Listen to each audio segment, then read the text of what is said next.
Tell me what it was like for you immigrating here. We had some time to consider immigrating to Canada, and hence, we were ready, luckily. But at the same time, there was a lot of kind of this uncertainty as to, first of all, whether we'll be able to fit in the employment market, and how was it for you to immigrate to this country? I mean, a bit like blurry. I mean, I don't feel like I remember all of the details super clear, but I mean, it was interesting, right? You know, I think there was that like childlike excitement, you know, getting to see snow for the first time. Maple syrup was a huge thing. But yeah, I feel like I didn't really have a grasp of what was going on. I mean, I was what, 8? Do you think racism exists in Canada? Well, there is no place where racism doesn't exist. That's right. Because we are all human beings, and then everybody has some prejudices, some history, some memories. Do you think racism exists in Canada? I mean, yes, for sure. Little and big things, I think, but yeah. I think you had a few incidences in school when you felt that you weren't being seen as if the other kids were. Yeah. Again, towards that whole immigrating to Canada, those first few years, I think that was like a particular age where, you know, people are trying to establish their friend groups, and it's always fun to pick on someone. So having an accent, you know, bringing ethnic food, which I had no problems with, right? It was normal. Yeah, I mean, people made fun of it. Can't do anything about it, but there's definitely that aspect of like microaggressions and stuff, and feeling like I need to change myself to make other people more, not even comfortable, but just to fit in. So that was definitely there. And yeah, I think it's a few things that happen were different forms of racism. I don't think you can sugarcoat it in any way other than that. Is there a time you experienced a racist incident that you may have not told me about? I think I have told you about the last one, day before yesterday. Oh yeah. I don't know. I was just walking, and then there were 2 teens who were going past me. One was on the bike, and once they were past me, then one of them said, "Hey, buddy, you look fat." And I said, "Thank you, doctor." And I didn't have anything else to say. And I don't know, there were other people on the street who probably had the same kind of body mass index as me, but he picked on me. I would say it was just a teen thing. I mean, I want to be positive Right. when it comes to such things, and I want to give the other person benefit of doubt. It could be his family situation that I talked to you about. Yeah, I think you mentioned, I think when you and Mama were having a walk. Yeah, so she heard somebody say, "Hey, go back to your country." And I didn't hear it. So sometimes people might say something else, but I don't Right. know. How about you? I think what definitely comes to mind are like microaggressions. You know, I've had people say, "Wow, your English is really good." And I mean, it's a compliment, and I'm sure they didn't mean anything bad from it, but it's my first language. I'd hope I'm okay at it. You know, and other things like, I don't know, it's the little things, but like you said, I feel like I make them a bigger deal the more I talk about them, even though they're so like mundane, I guess, you know, random things that people say.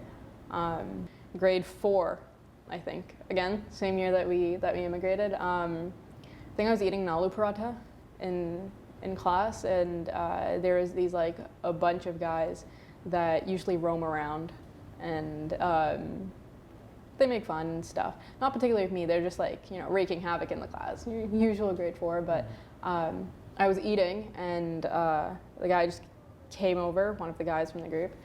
It's like, "Oh, look what she's eating." I'm guessing it smelled different than other foods. I don't know. I don't know what it was, but took it up, rolled it up, chucked it in the trash can. The guy did that? The guy did that.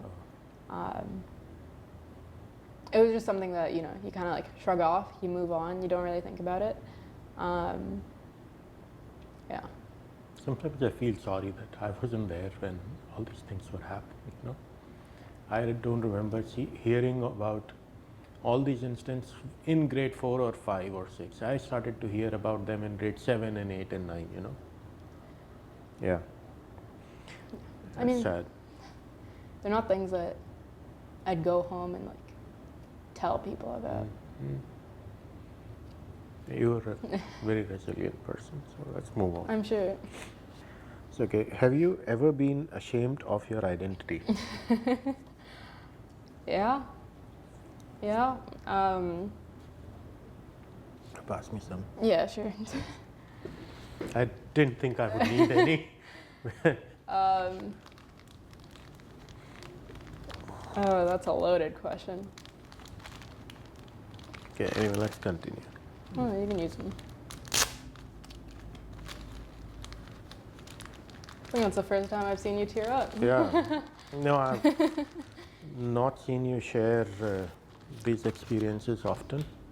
And I didn't think it'll turn out to be like this here. It's okay. Have you ever been ashamed of your identity? I felt like there was this whole part of time where I was just changing myself to be like the other girls, the other kids. People would imitate Punjabi music or something like that at school. That used to be a thing at one point of time. I'd always, laugh it off and like look the other way, change the topic, things like that. So yeah, I think I was ashamed at some point in time, but slowly got a better knowledge of it. Going to India always helped. The more I felt connected to it, the more I felt proud of it.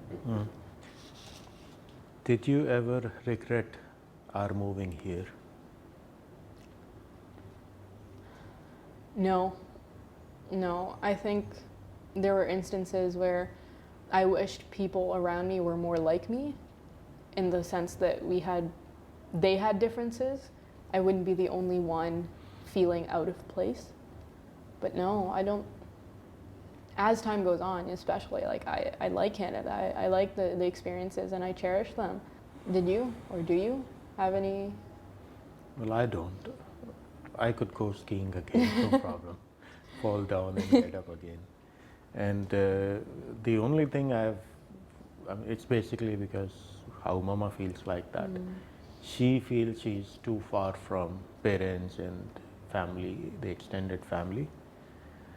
At the same time, like if we can go back every year, every couple of years, then that's good enough. So no regrets.